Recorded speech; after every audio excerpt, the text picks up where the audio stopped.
السلام عليكم، ازيكم عاملين ايه؟ رب تكونوا بخير. قناة المطبخ احلى مع كريمة، يا رب تكون في حسن ظنكم يا رب. واي مشترك جديد اهلا وسهلا بيه، منوريني جدا.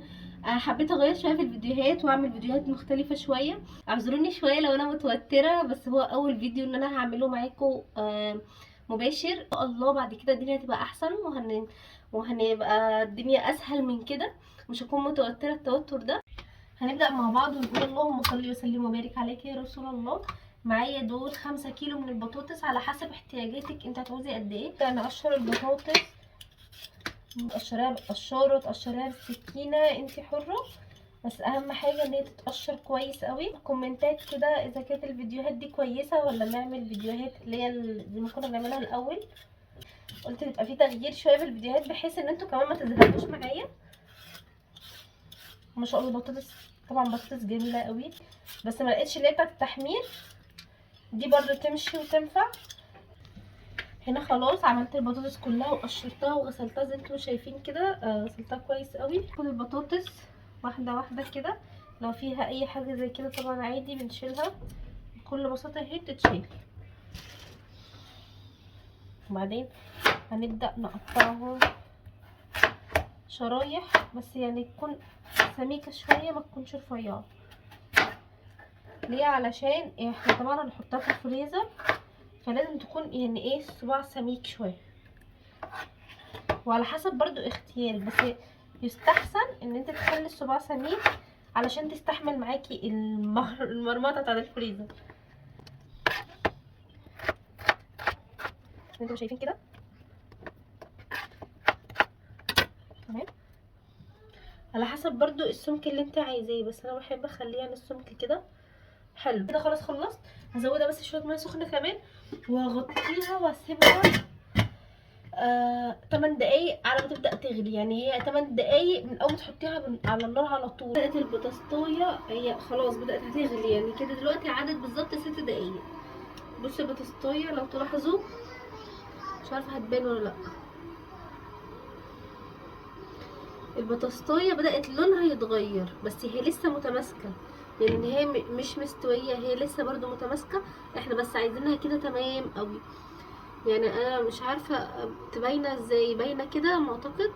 بصوا في الاطراف لسه بيضه، في النص بدات لونها تتغير بتبقى صفرا شويه. احنا عايزينها بالظبط كده، يعني كده تمام قوي. خلاص بصوا زي انتم شايفين لون البطاطسايه نفسها اتغير بس لسه قاسيه. هنقفل عليها بس شويه. بصوا يا جماعه هي ما خلاص ما غلتش، هي خدت كده بالظبط 7 دقايق بالظبط على البوتاجاز. البطاطسايه قاسيه ماسكه نفسها بس لونها اتغير، ده اللي احنا عايزينه. مش هنستنى بقى عليها نسيبها شويه في الميه ولا الكلام ده. خلاص كده احنا نبدا نفضيها ونصفيها ونبدا نهويها عشان تبرد. يعني بردتهم بس مجرد ان انا بحطهم في المصفى وبمشي بس كده تحت الميه مشي خفيفه قوي ان هي بس ما تشربش ميه. وده خلاص كده. بصوا البطاطايه ماسكه نفسها وفي نفس الوقت تحس ان هي لونها اتغير.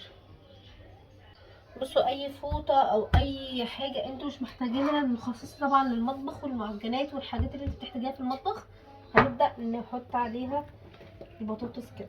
بس رصيتهم نشفتهم، بتبداي تعملي كده اهو عشان تبدا تتنشف معاكي.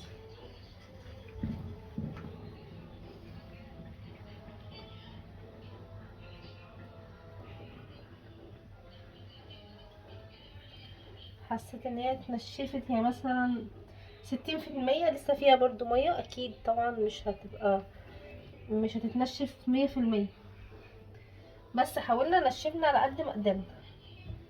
برضو حسينا ايه كده. مهم. مهم.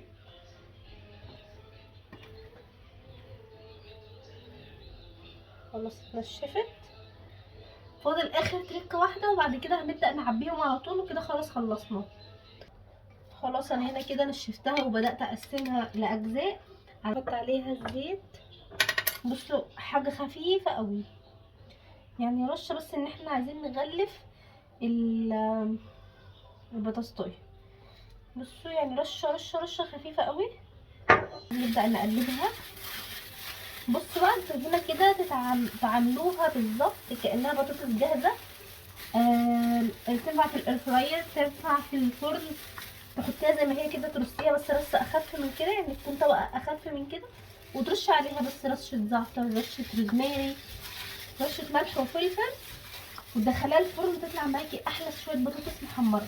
بصوا الاكياس بتاعت التلاجة اللي هي الاكياس التلاجة اللي هي العاديه بتاعتنا دي، نحط على قد الكميه اللي احنا عايزينها، يعني احنا عايزين نشوف هنستعمل قد ايه، وهنبدا نحط.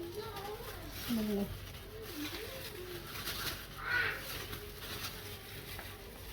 انا ما شاء الله عشان عندي اطفالي بيحبوا البطاطس، فانا هخلي الكميه كتير شويه، فانتوا على حسب ما انتوا بتستعملوا او على حسب ما انتوا بتحتاجوا، فاهمين؟ عشان ما تهدروش كمان في الاكياس. فهنبدا نعملها، هعملهم وارصهم واوريكم في الاخر كميه البطاطس اللي احنا عملناها.